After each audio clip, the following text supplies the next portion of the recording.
Dies ira, dies irae.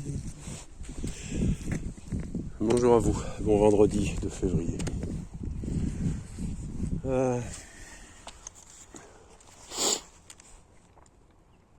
Et méfiez-vous, beaucoup viendront en mon nom et séduiront beaucoup d'entre vous. Souvenez-vous de ça. Souvenez-vous de ce qui a été dit il y a 2000 ans. Et vous entendrez parler de guerre, n'est-ce pas? Donc je vais en revenir à Donald Trump. Donald Trump qui séduit bon nombre de personnes, dirons-nous, entre guillemets spirituelles, ainsi que de catholiques, de chrétiens en règle générale, à part des orthodoxes. Et ils ont raison.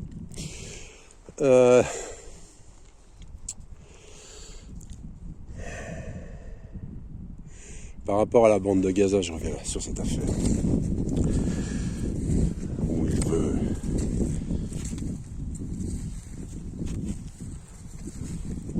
se rendre, enfin, les expulser de leur terre. Bon, sachant qu'ils ont déjà été expulsés une première fois, en 1948. Et je vous rappelle ceci.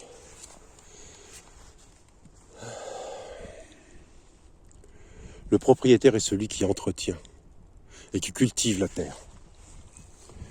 Le propriétaire de la maison est celui qui habite la maison et qui entretient la maison. Ce n'est pas celui à qui l'on verse un loyer qui ne fait aucun travaux et qui vous fait vivre dans des passoires thermiques. Le propriétaire, c'est celui qui y vit. Et c'est celui qui entretient, qui travaille, qui cultive. Et c'est la raison pour laquelle il ne faut jamais prendre plus que ce que vous ne pouvez entretenir vous-même. Car vous n'avez pas à avoir de serviteur à votre service. Car même un roi, on ne le sert pas. Quel qu'il soit. On ne le sert ni le dessert. Parce qu'un roi n'est pas quelqu'un qui règne. Ça, je l'ai déjà dit. Il rayonne. Un roi rayonne sur son royaume. Et lorsque le roi est mal, le monde est mal.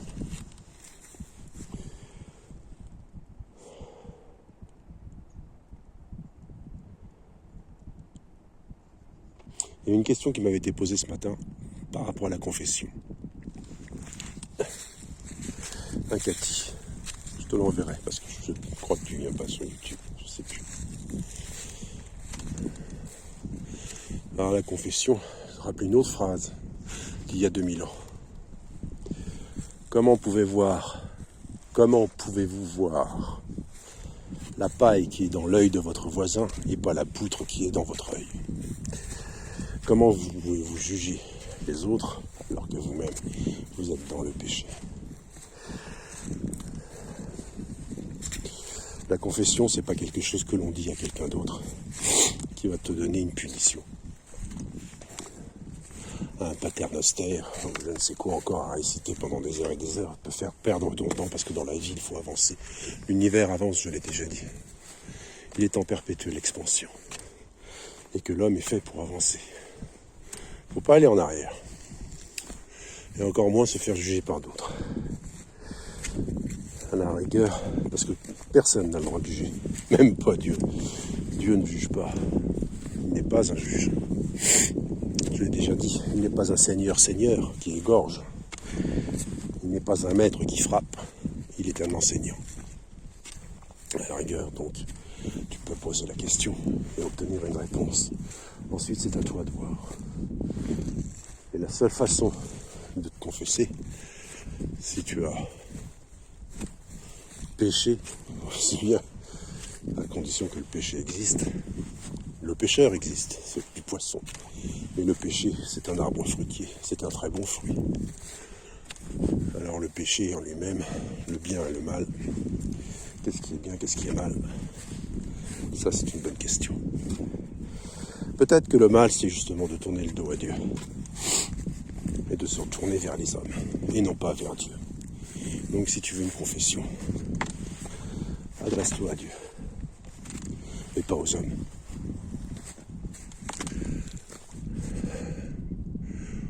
Une chose très simple, c'est j'ai fait une erreur. Pardonne-moi. Et essaie de ne pas recommencer.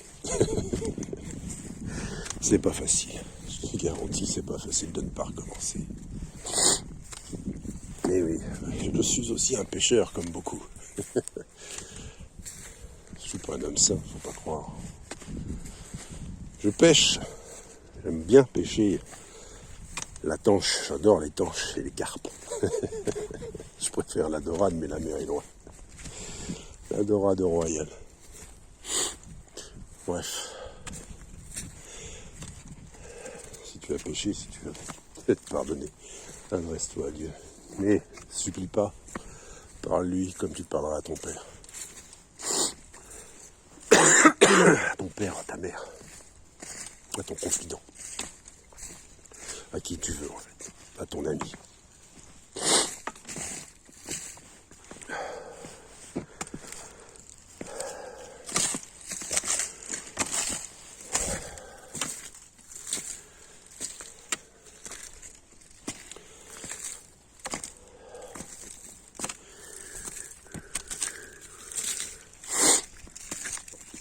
Et donc beaucoup viendront en mon nom et se feront passer pour moi.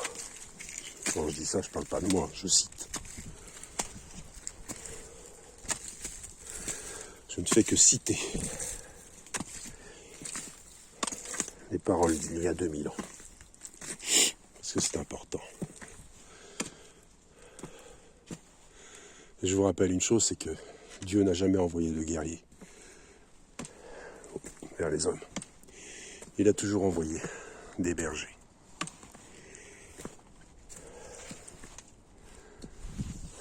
Pourquoi les bergers? Parce qu'un animal, quand il souffre, déjà, il ne parle pas.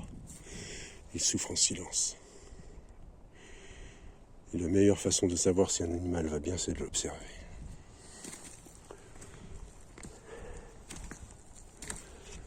Et le berger est un observateur. Le berger est un observateur qui décode les signes chez l'animal, mais qui décode aussi les signes dans le monde des hommes.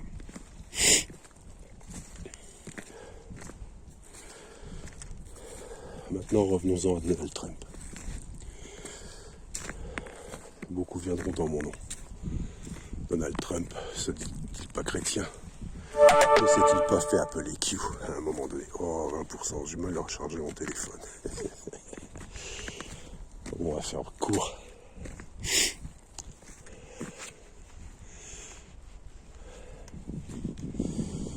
Et beaucoup de gens éveillés qui attendent la confédération galactique avec le commandant Ashtar et puis les Ben Médic et compagnie. Ne sont-ils pas ce genre de personnes qui soutiennent Trump, qui est un homme de violence, un homme de guerre, et surtout un voleur, parce que c'est un marchand. Et tous les marchands sont des voleurs, vous le savez.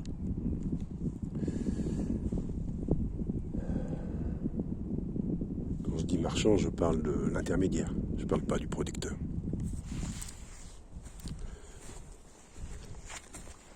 Un jour, je vous en parlerai. Et donc, faire partir de leur terre des hommes et des femmes, des enfants.